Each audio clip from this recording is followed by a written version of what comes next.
Você já se perguntou por que algumas pessoas trabalham a vida inteira e nunca saem do lugar? Por quê? O dinheiro some sem explicação. Por que toda vez que uma porta parece se abrir, algo invisível a fecha na sua cara? Eu vou te contar algo que vai mudar a forma como você enxerga a sua vida financeira. E eu não estou falando de teoria, estou falando de algo que eu mesma executei contra pessoas reais. Durante anos, eu fui a responsável por manter famílias inteiras presas em ciclos de dívida, fracasso e desespero. Eu era o instrumento que o inimigo usava para isso. Hoje, eu estou do outro lado. E o que eu carrego comigo é um conhecimento que poucos têm coragem de revelar publicamente. Porque quem sabe, sabe, o preço que se paga por abrir a boca. Mas eu decidi falar. Porque o que está acontecendo no mundo espiritual neste momento é diferente de tudo que já vi antes. As estratégias mudaram. Os alvos mudaram. E a maioria das pessoas que está sendo atingida não tem a menor ideia do que está enfrentando. Neste vídeo, eu vou revelar de dentro para fora como funciona o sistema espiritual que mantém pessoas boas, trabalhadoras e de fé, acorrentadas à pobreza. Vou mostrar o que eu vi, o que eu fiz e o que me fez sair de tudo isso, para nunca mais voltar. Se você está passando por uma situação financeira que não tem explicação lógica, se você sente que corre em círculos, sem avançar, então este vídeo foi feito para você assistir até o final. Antes de continuar, escreva agora nos comentários: eu creio no poder da oração. Isso é mais do que um gesto, é uma declaração que o mundo espiritual reconhece. Eu não vou pedir para você confiar em mim logo de início, eu vou te dar motivos para isso. Durante 14 anos, eu vivi mergulhada em um mundo que a maioria das pessoas finge que não existe. Não era algo que eu escolhi de forma inocente. Entrei por dor, fiquei por poder e saí por graça. Mas enquanto estive lá dentro, eu aprendi coisas que nenhum livro ensina e nenhuma faculdade explica. Eu vim de uma família onde essas práticas já existiam antes de mim. Minha avó as praticava em silêncio. Minha mãe nunca falou abertamente sobre isso, mas eu via. Via as visitas que chegavam tarde da noite, via os objetos escondidos, via o comportamento das pessoas mudando depois de certos rituais. E via principalmente os resultados. Quando adolescente, fui iniciada formalmente. Não vou entrar em detalhes sobre como isso aconteceu porque não é o propósito deste vídeo. O que importa é que, a partir daquele momento, eu passei a enxergar o mundo de uma forma completamente diferente. Eu via o que outros não viam. Sentia o que outros não sentiam. E aprendi a usar isso. Com o tempo me tornei referência dentro desse meio. Pessoas de diferentes regiões me procuravam. Empresários, políticos, donas de casa, jovens desesperados, cada um com uma demanda diferente. E entre todas as demandas que recebi ao longo dos anos, a mais comum, de longe, era sempre relacionada a dinheiro. Uns queriam prosperidade para si, outros queriam que alguém próximo parasse de prosperar, e eu atendia os dois lados. Eu sabia exatamente quais mecanismos acionar para travar a vida financeira de uma pessoa. Sabia como fazer o dinheiro escorregar pelas mãos de alguém, sem que essa pessoa jamais entendesse o motivo. Sabia como semear no espiritual aquilo que colheria no natural em forma de dívida, de perda, de oportunidade destruída no último segundo. Isso não é ficção. Isso é o que eu fiz. E é exatamente por isso que hoje eu tenho autoridade para falar sobre como essas correntes se formam e, mais importante, como elas podem ser quebradas. Porque o mesmo conhecimento que eu usei para aprender me foi dado para libertar. Deixa eu te explicar algo que levei anos para compreender completamente e que vai mudar a forma como você enxerga a sua própria história. O mundo espiritual não é um lugar distante. Ele não está separado da sua vida cotidiana por uma barreira invisível, que só se cruza em momentos extraordinários. Ele está operando agora. Enquanto você assiste a este vídeo, enquanto você paga uma conta, enquanto você toma uma decisão financeira, enquanto você dorme. E dentro desse mundo, existe uma estrutura organizada. Não é caos, é hierarquia, é estratégia. Quando eu estava ativa naquele meio, uma das primeiras coisas que aprendi é que o inimigo não precisa destruir uma pessoa de uma vez. Isso seria ruidoso demais, chamaria atenção, poderia despertar a pessoa para a luta espiritual. O método mais eficaz é outro. É o desgaste silencioso. É fazer a pessoa trabalhar muito e colher pouco. É garantir que cada passo dado para frente seja seguido de 2 passos para trás. É manter a pessoa ocupada o suficiente para que ela nunca pare para perguntar por quê. Eu vi isso acontecer com dezenas de famílias, e muitas vezes eram famílias que frequentavam igrejas, que oravam, que tinham fé genuína. Isso me surpreendia no início. Depois, eu entendi. A fé sem discernimento é como uma casa com porta aberta. Você acredita que está protegida, mas as janelas estão escancaradas. Existem portas de entrada que eu utilizava com frequência e que continuam sendo usadas até hoje, de formas ainda mais sofisticadas. A primeira é a palavra pronunciada com intenção.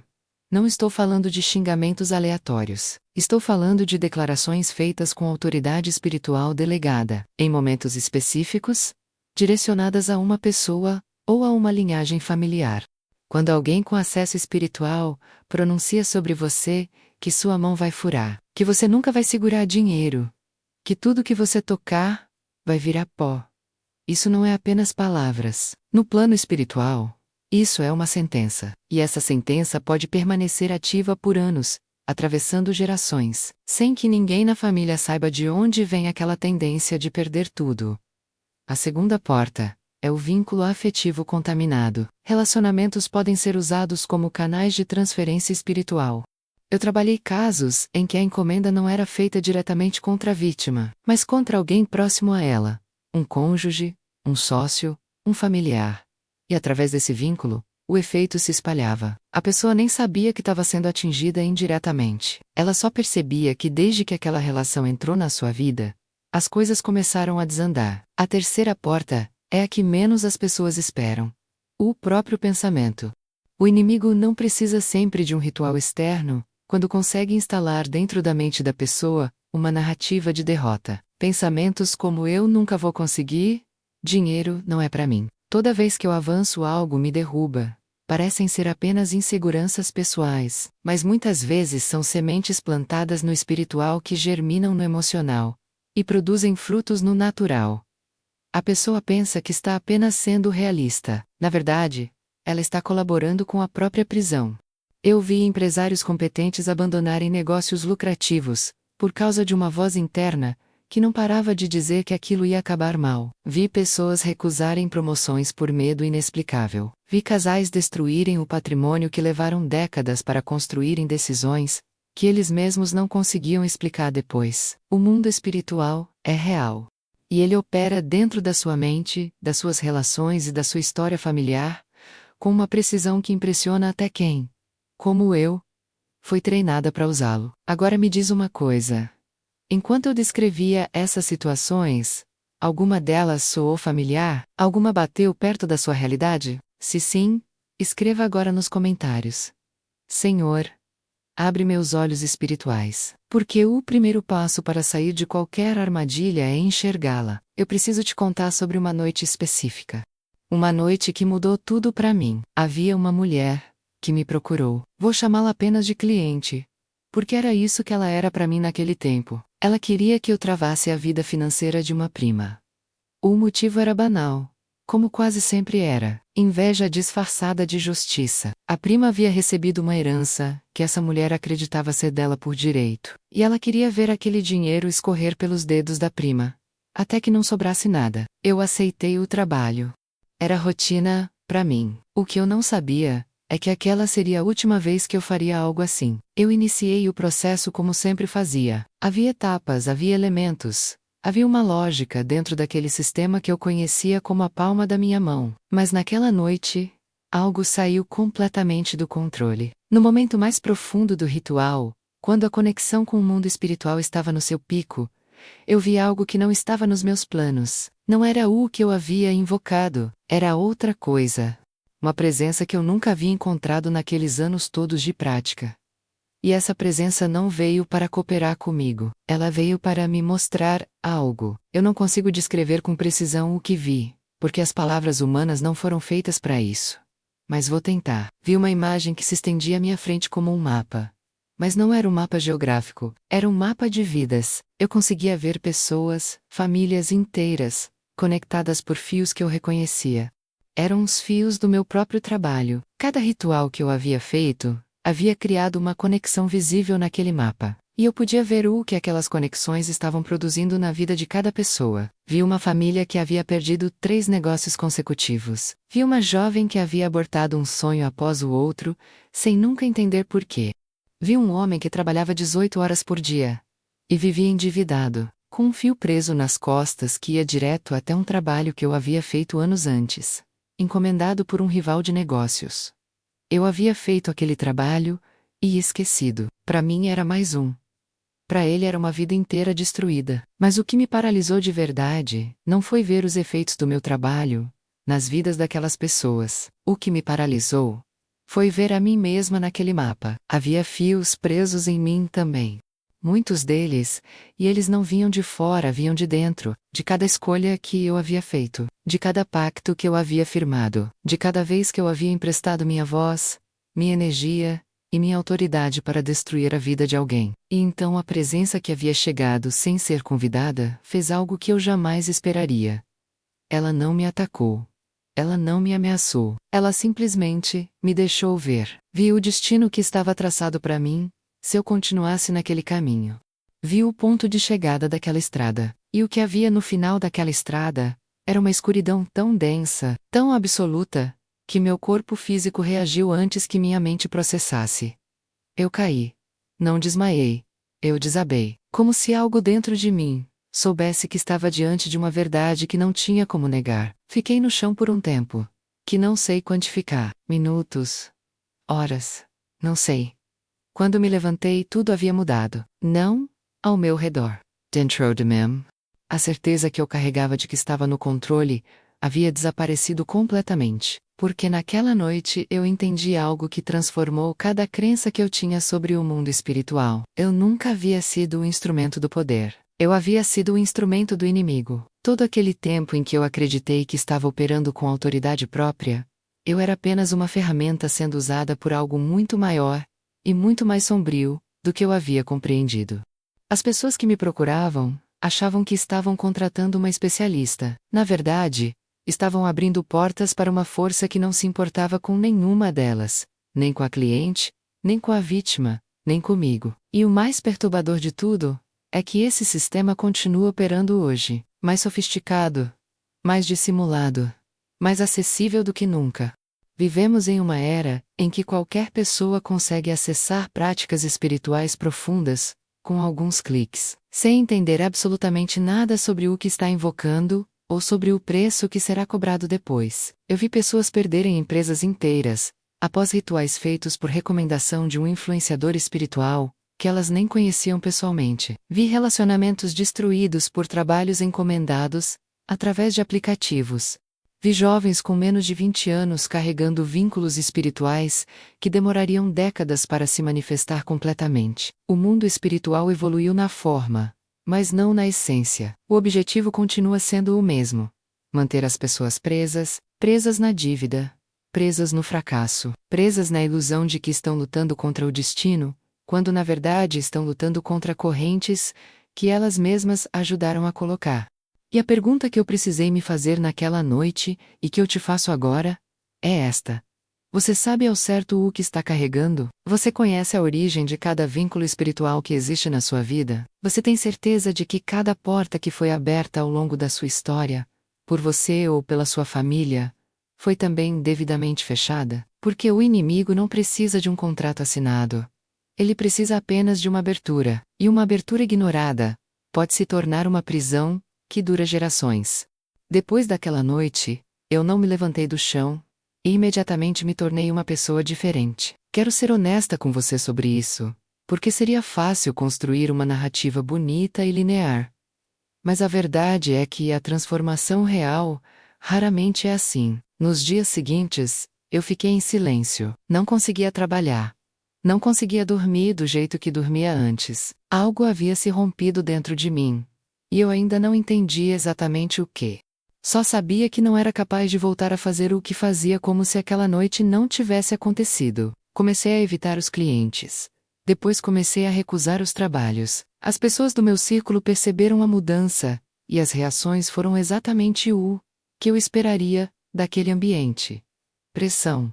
Ameaças veladas. Acusações de fraqueza. Alguns disseram que eu havia sido atingida por algo, e que precisava de um ritual de limpeza, para voltar ao normal. Mas eu sabia que o que havia acontecido comigo não era uma contaminação. Era uma abertura de olhos. Foi nesse período de silêncio e isolamento que eu ouvi pela primeira vez uma voz completamente diferente de tudo que eu havia escutado naqueles anos todos. Não era uma voz que me oferecia poder. Não era uma voz que me prometia resultados. Era uma voz que simplesmente disse o meu nome. E naquele nome havia algo que eu não sabia que estava precisando tanto. Havia. Eu não vou transformar este testemunho em um roteiro religioso perfeito, porque minha caminhada não foi assim. Foi cheia de dúvidas, de recaídas emocionais, de momentos em que eu questionei tudo, mas havia uma diferença fundamental entre o antes e o depois daquela noite. Antes, eu me sentia poderosa, mas estava acorrentada. Depois, eu me sentia frágil, mas estava sendo libertada. E com o tempo aprendi que a fragilidade diante de Deus é muito mais forte do que qualquer poder que o inimigo oferece. O processo de libertação foi profundo e exigiu ajuda. Eu precisei de pessoas que entendessem o mundo espiritual de verdade, não superficialmente, para me ajudar a desfazer vínculos que eu havia construído ao longo de anos. Havia camadas. Cada ritual que eu havia realizado havia deixado uma marca em mim também. Eu pensava que era a operadora daquele sistema, mas era também uma das suas vítimas. Uma das coisas mais impactantes que vivi nesse processo foi perceber o quanto minha própria vida financeira havia sido destruída por dentro, mesmo eu estando no centro daquele mundo. Durante todos aqueles anos, eu nunca havia construído nada sólido. O dinheiro entrava e saía de formas que eu justificava de mil maneiras, mas que no fundo seguiam exatamente o mesmo padrão que eu impunha às minhas vítimas. Instabilidade constante, urgências que consumiam tudo. Oportunidades que chegavam e desapareciam no último momento. Eu havia me convencido de que isso era o preço do estilo de vida que eu levava. Mas quando comecei a me libertar, entendi que era o resultado direto dos vínculos que eu mesma carregava. O inimigo nunca protege seus instrumentos. Ele os usa e os descarta. Quando esses vínculos começaram a ser desfeitos, algo começou a mudar de forma concreta na minha vida. Não da noite para o dia, mas de forma progressiva e consistente. Pela primeira vez em muitos anos, eu conseguia tomar uma decisão financeira, sem que algo imediatamente a sabotasse. Pela primeira vez, eu conseguia planejar algo e ver aquele plano se desenvolver, sem ser interrompido por uma catástrofe inesperada. Pela primeira vez, eu sentia que a minha vida estava se movendo para frente de verdade. E o mais importante que eu aprendi nesse processo é o seguinte: a libertação não é apenas espiritual, ela é completa. Quando as correntes espirituais se partem, a mente começa a pensar diferente. Quando a mente pensa diferente, as decisões mudam. Quando as decisões mudam, os resultados mudam. É uma transformação que começa no invisível e se manifesta no visível de forma inevitável. Eu sei que existe alguém assistindo a este vídeo, agora que reconheceu a própria história em algum ponto do que eu contei. Alguém que trabalha muito e colhe pouco. Alguém que sente que corre em círculos sem entender porquê. Alguém que já tentou de tudo e ainda assim permanece no mesmo lugar. Eu quero te dizer com toda a autoridade de quem viveu dos dois lados desta história: existe saída. Não importa quanto tempo esse ciclo dura. Não importa quantas gerações ele atravessou. Não importa quão sólida aquela prisão parece. Existe uma força que é capaz de partir cada corrente, desfazer cada vínculo e restaurar cada coisa que foi roubada. Eu sou prova viva disso. Se este testemunho tocou algo dentro de você, não guarde isso para si. Compartilhe este vídeo agora com alguém que você sabe que está travado, que está cansado de lutar sem avançar, que precisa ouvir que existe esperança real. Você pode ser um instrumento da libertação de alguém hoje. Agora eu quero ir além do testemunho. Quero te dar algo prático, porque conhecer a história é importante, mas saber o que fazer com ela é o que transforma uma vida.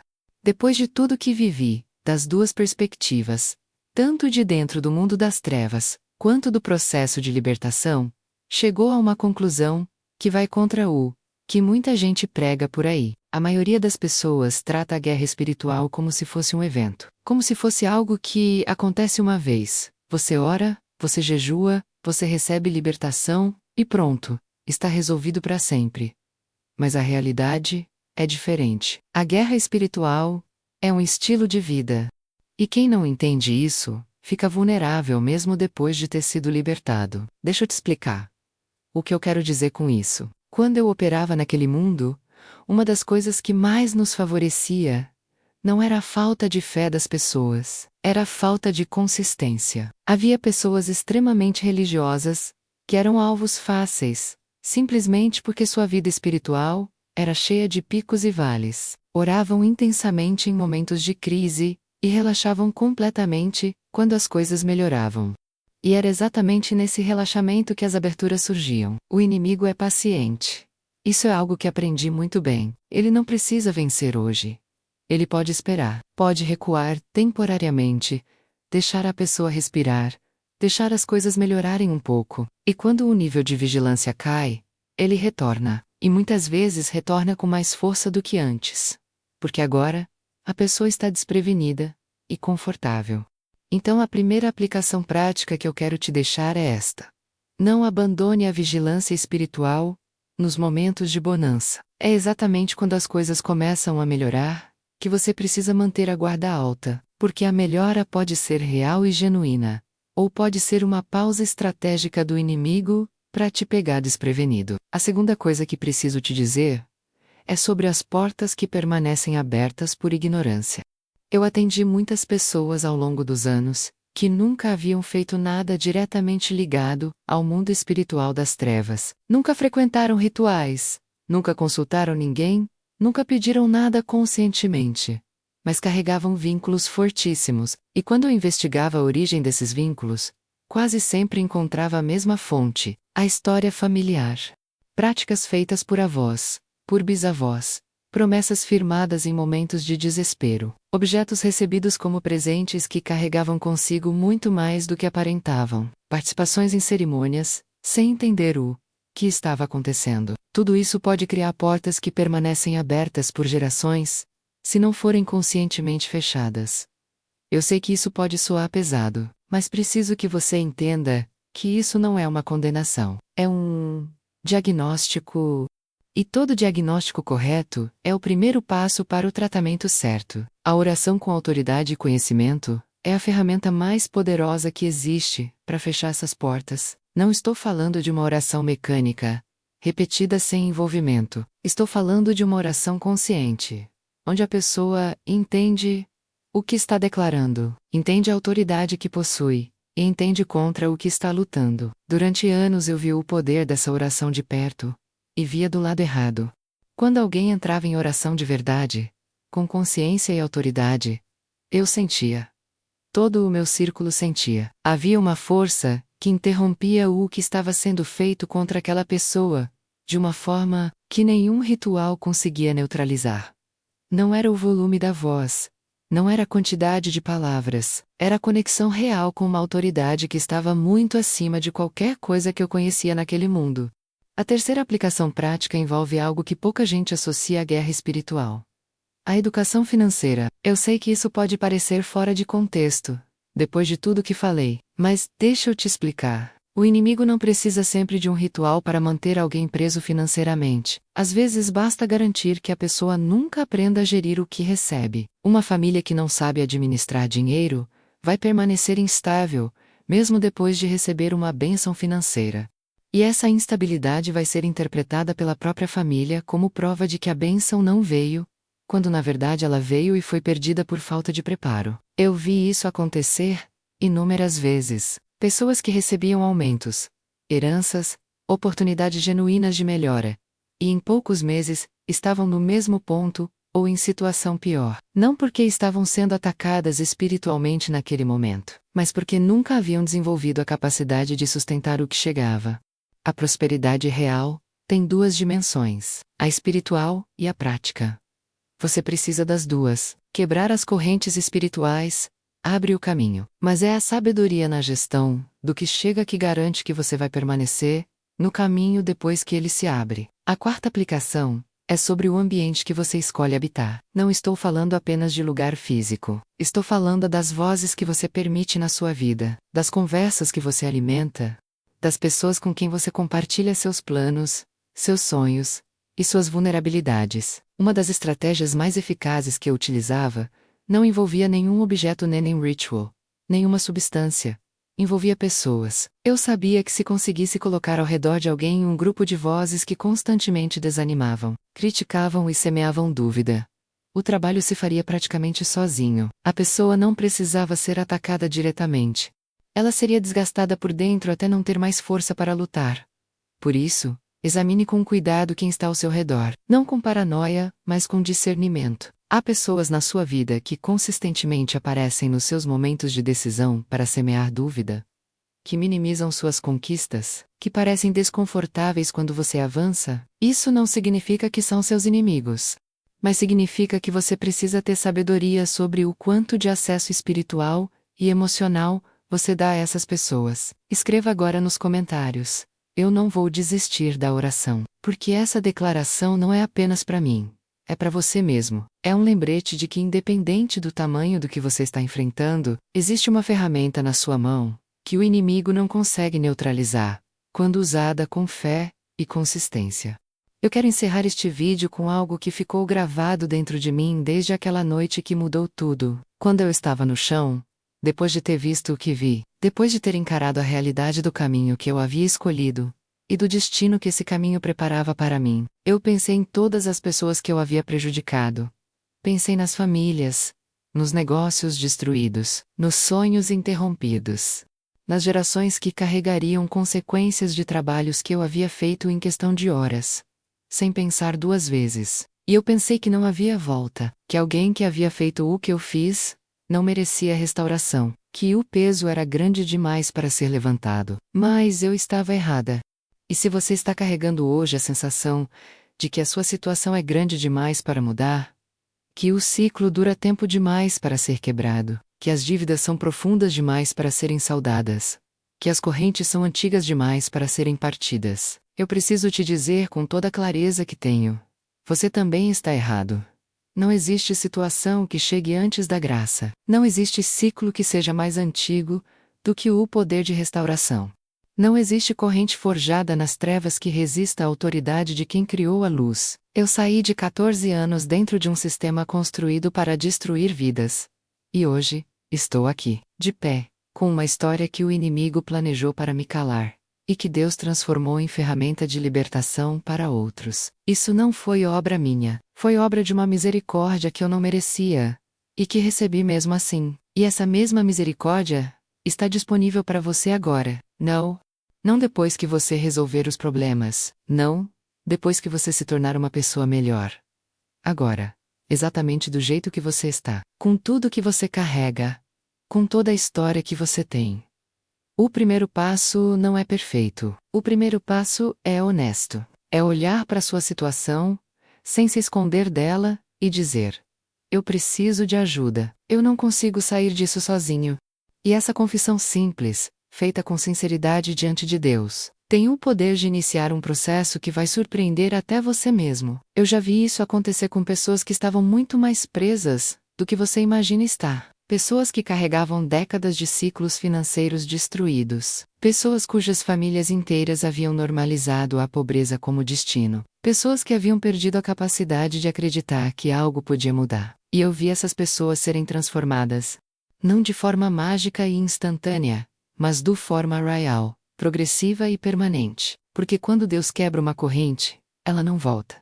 Quando Ele fecha uma porta, ela permanece fechada. Quando Ele restaura o que foi roubado, a restituição é completa. Este testemunho não foi fácil de compartilhar. Cada palavra que eu disse aqui me custou algo, mas eu pago esse preço com alegria porque sei que existe pelo menos uma pessoa, assistindo a este vídeo, agora que precisava ouvir exatamente isso hoje.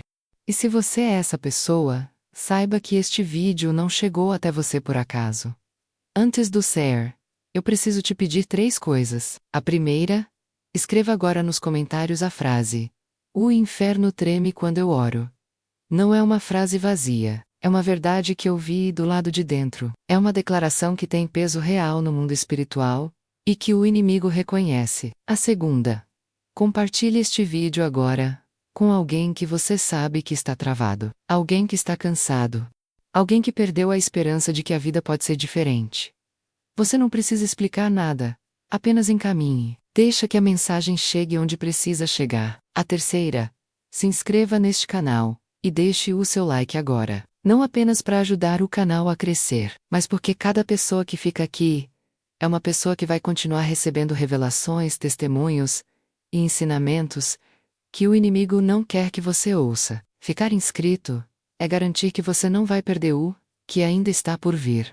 Eu te agradeço por ter ficado até aqui, por ter ouvido com coragem algo que muita gente prefere ignorar. Esse coragem já diz muito sobre quem você é e sobre o que Deus ainda vai fazer na sua vida. Até a próxima revelação.